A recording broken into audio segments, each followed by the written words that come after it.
کرتے ہیں، تیری نوک پر کرتے ہیں.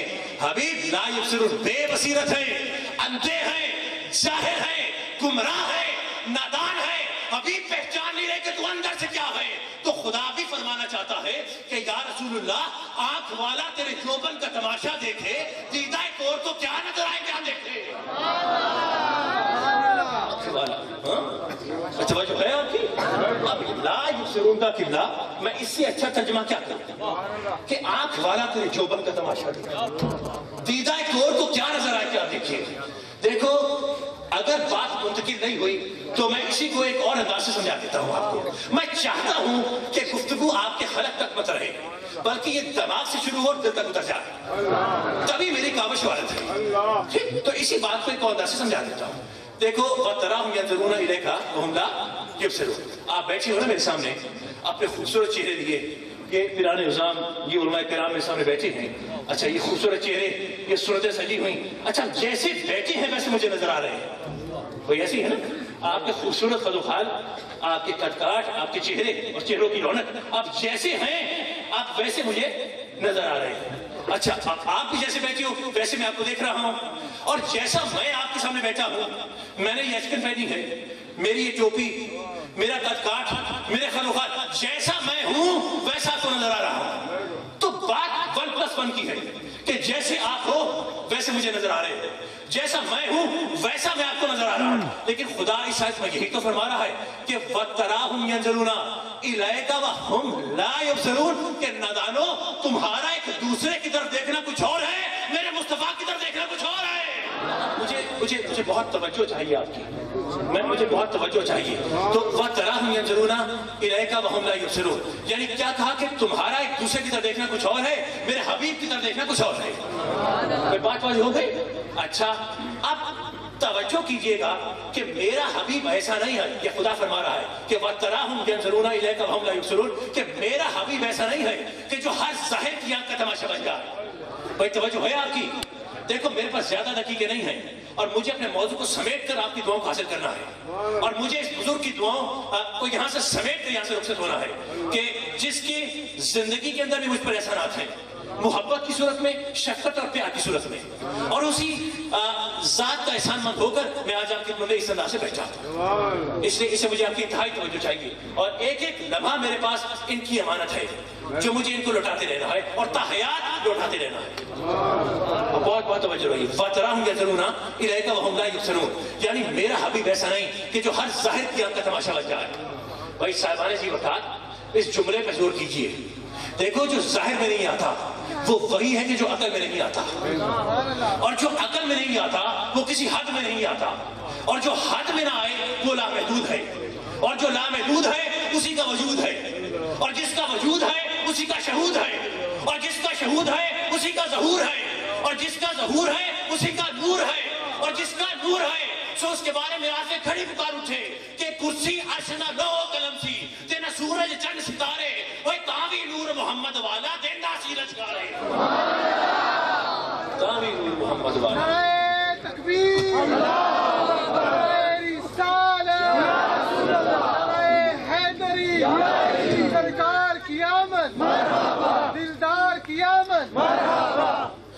کرسی عرش، یہ آج سے کھڑی پکارتے ہیں نا کہ کرسی عرش نہ لوح قلم سی تے نہ سورج چند ستارے، وہ تاوی نور محمد والا دیندہ سی رچکارے. اچھا اب کیوں نہ صوفیان باصفا بابا توجہ رکھیے. اب یہ ملا اس کی رگ منافقت دوبارہ پڑک اٹھی، اور بھڑکنا اس کی منافقت کا اس کی فطرت میں ہے.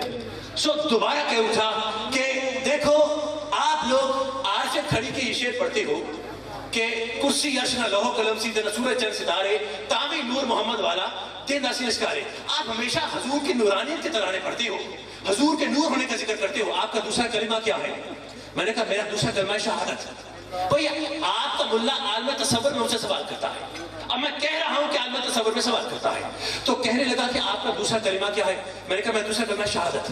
اشہد ان لا الہ الا اللہ وحدہ لا شریک لہ واشہد ان محمدًا عبدہ. اچھا کتنا ابھی میں نے رسولہ نہیں کہا تو ملا نے مجھے یہاں پر روک لیا. کہتے ہیں کہ آپ حضور کی